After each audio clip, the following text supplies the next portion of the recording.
La crypto Luna, elle a chuté de plus de 99,99999% pour ne pas dire presque 100%.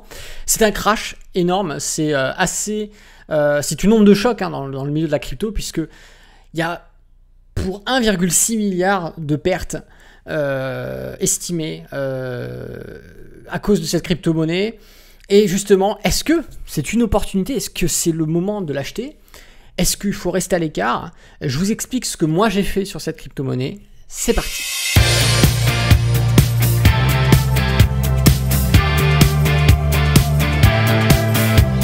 Bonjour à tous, c'est Alexandre, le trader indépendant, et dans cette vidéo on va parler de la crypto-monnaie. On va parler plus particulièrement de la Luna, qui fait partie de l'écosystème Terra. Et on va parler un petit peu aussi de son stablecoin qu'on appelait l'UST, à ne pas confondre avec l'USDT. Voilà, je vous propose que on commence tout de suite. Alors déjà, pour vous mettre un petit peu dans le bain, avant le petit pouce, n'oubliez pas le petit pouce, et de vous abonner à la chaîne YouTube, hyper important, surtout n'oubliez pas. Alors pour vous mettre dans le bain, voilà, perdre 1,6 milliard de dollars à cause de Terra, donc Luna, pour ceux qui connaissent. Effectivement, beaucoup de courtiers font la gueule, parce qu'il y a des courtiers qui détenaient des parts à l'intérieur. Il y a aussi énormément de particuliers professionnels qui détenaient de la Luna, qui détenaient de l'UST, qui était le stablecoin créé par l'écosystème Terra. Et aujourd'hui, ça vaut des cacahuètes, quoi, ça vaut rien du tout. Donc effectivement c'est une onde de choc énorme, parce qu'il faut savoir que la Luna était à peu près, si je dis pas de bêtises, la 10e plus grosse capitalisation dans le milieu de la crypto. La première grosse capitalisation c'est le Bitcoin, ensuite vient l'Ethereum, et on avait en 10e position on avait le Luna, donc ce n'était pas rien, c'était quand même une crypto qui avait une grosse légitimité et qui était en plus, pour beaucoup d'investisseurs professionnels dans la crypto, mais également de particuliers, un refuge en stablecoin, puisque l'écosystème Terra avait créé ce qu'on appelait l'UST, donc à ne pas confondre avec l'USDT, mais qui était l'équivalent. En fait, quand on voulait stabiliser de la monnaie sans passer en monnaie fiduciaire et se taper une fiscalité, on stabilise ses gains dans des stablecoins. Donc on stabilise ses gains dans de l'USDT, qui est l'équivalent du dollar mais numérique. On va stabiliser ses gains aussi dans l'UST, qui est aussi l'équivalent du dollar numérique mais qui appartient à l'écosystème Terra. Le problème, c'est que normalement, un USDT ou un UST doit valoir $1, puisqu'il y a une corrélation avec la monnaie en question. Ce qui s'est passé sur l'écosystème Terra, c'est que contrairement à l'USDT qui, d'après les dires des créateurs, est en corrélation directe avec le dollar, l'UST, elle, était en corrélation indirecte, mais maintenait sa corrélation par un algorithme qui faisait un calcul au sein de l'écosystème de Terra.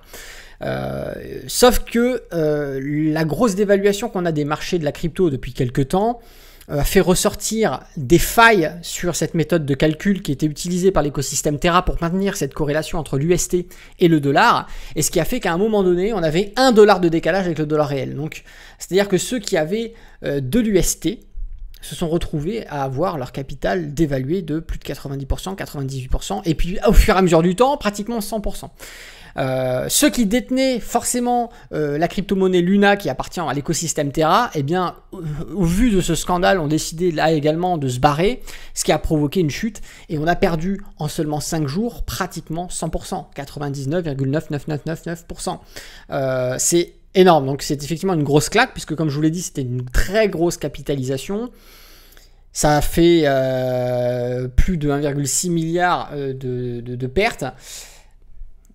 Donc c'est pas rien. Voilà. Donc je voulais juste vous mettre le contexte. On va avoir ici, eh bien on le voit, la magnifique plus haut plus bas. Voilà. Très belle courbe baissière. Assez impressionnant. Voilà, on voit qu'ici celui qui était parti en vacances et qui revient demain par exemple et qui ouvre son wallet et qui détenait du Luna, voilà, il va faire la gueule, parce que effectivement on a une perte qui est quasi de 100%.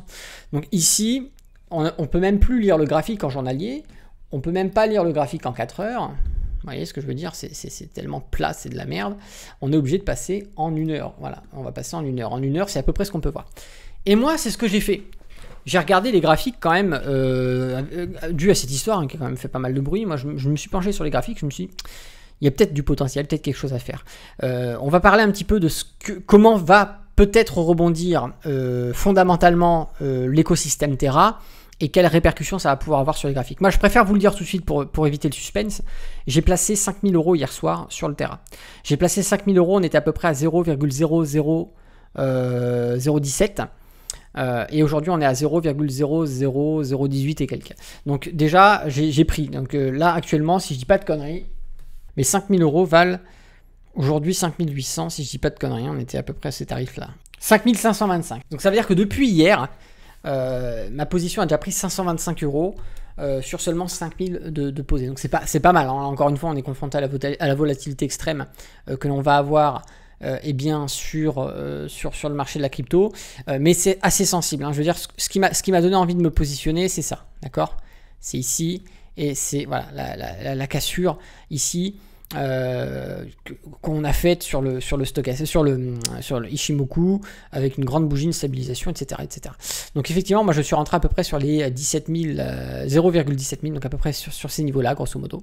Vers ici, et depuis, bon voilà, on a une très belle fluctuation. Maintenant, c'est une position extrêmement risquée au vu de ce qui se passe, au vu du déclin qu'il y a eu sur cette position, sur cet actif, et de ce qui se passe un petit peu fondamentalement. On va y revenir, d'autant plus que là, je suis en train de voir avec vous, on va avoir effectivement, voilà, une divergence baissière qui commence à se dessiner. Donc moi vraiment ce que je vais surveiller, c'est ça.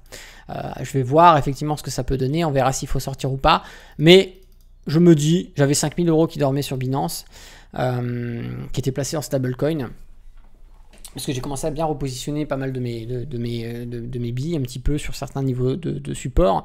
J'ai toujours un gros capital d'attente, mais celui-là je le placerai que quand vraiment on aura repris une bonne directionnalité. Mais j'avais 5000 qui dormaient et que j'ai voulu mettre un peu en mode spéculatif sur le Luna pour profiter du mouvement. Donc on va voir ce que ça peut donner. Mais effectivement, si positionné ici, on récupère, bon, je pense pas, hein, mais si jamais on récupère, admettons, les prix qu'on avait sur les dernières cotations, comme c'était par exemple sur les 80 ou même sur les pics à 120, 110, je suis multimillionnaire, même peut-être voire milliardaire avec seulement ces 5000 €. Alors, voilà, ça c'est dans le scénario vraiment que tout le monde aimerait avoir, mais là on est dans la surveillance, on est sur un swing trade. En réalité, on est sur un swing trade, donc on va être sur la surveillance de ce qui va se passer, grosso modo.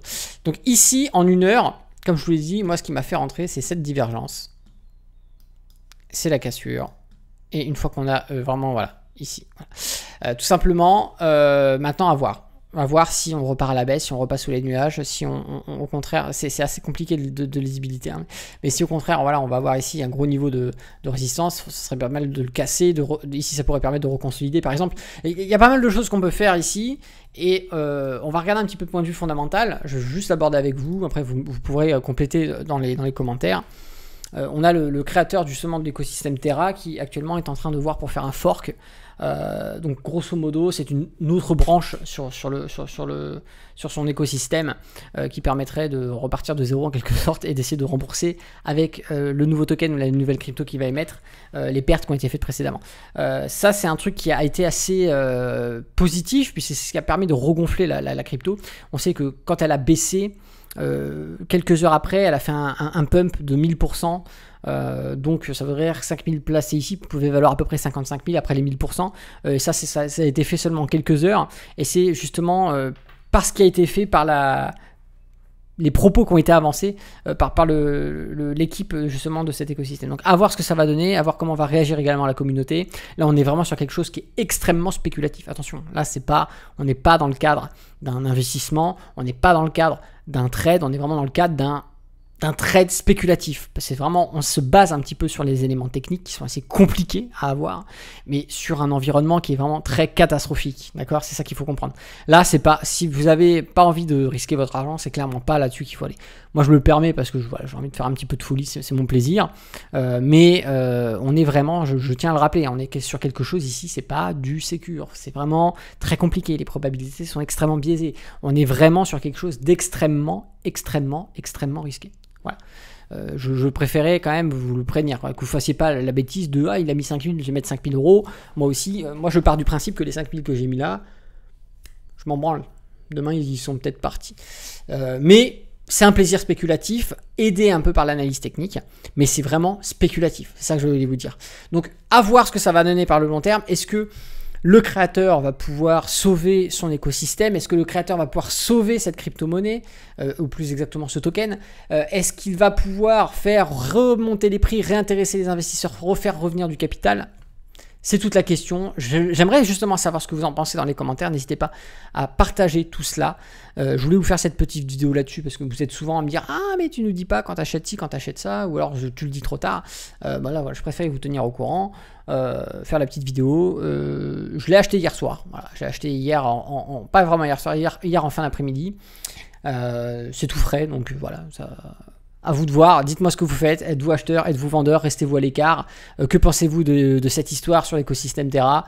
J'attends de voir un petit peu vos commentaires, n'hésitez pas à dire tout ça sous cette vidéo. Et si cette vidéo vous a plu, justement, mettez un petit pouce, si vous n'êtes pas abonné à la chaîne YouTube, eh bien, abonnez-vous, activez la cloche, et ça fait extrêmement plaisir de voir le nombre d'abonnés augmenter jour après jour. C'était Alexandre, le trader indépendant, moi je vous dis à bientôt dans une prochaine vidéo, d'ici là, tradez bien sur les marchés financiers, ciao!